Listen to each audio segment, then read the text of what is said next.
Hey Melanie, how are you? Really, I'm frustrated today. I just filled up my car with gas. It cost me over $100. Do you see any end in sight? You know, Melanie, unfortunately, I don't. I think we're going to see $5 gas sometime yet this summer.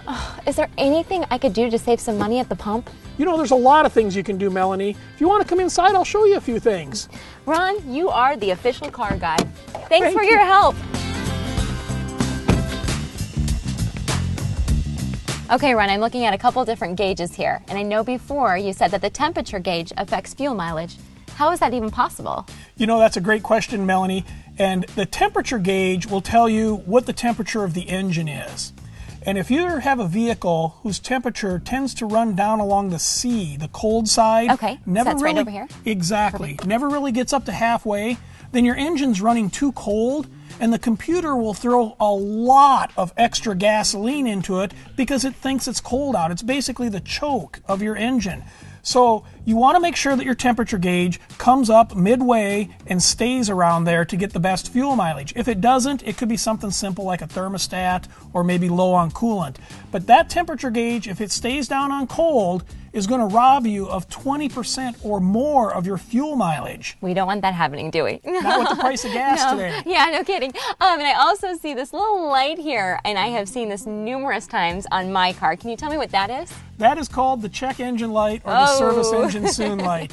People don't like to know that those come on. People like to ignore those. But the fact of the matter is, the only reason that light comes on is because there's a problem. Something's not working properly in the fuel or the emission system. So you mean I can't just put my finger over it and just drive? No, okay. or black tape. Okay. And if you go somewhere and they tell you it's nothing, don't worry about it, run from them because they're wrong. It only comes on if there's a problem to worry about. Okay, Ron, when my check engine light comes on again, you'll be seeing me here at Westside. We can help you with that, Melanie. I know you can. Thanks, Ron. You're welcome.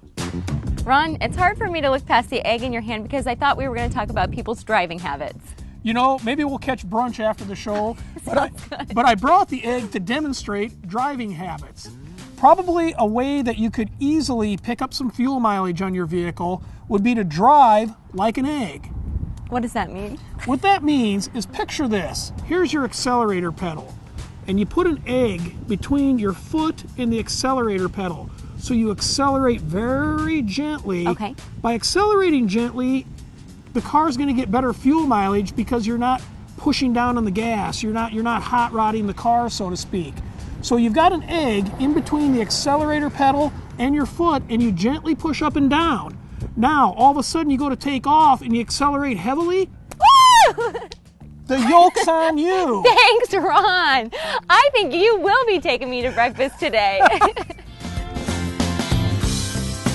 So if someone wanted to get a hold of you, how would we do that? You know, we're on Facebook, Twitter, and probably the best way to get a hold of us is just go to our website. It's westsideautopros.com. Great. Thanks again, Ron.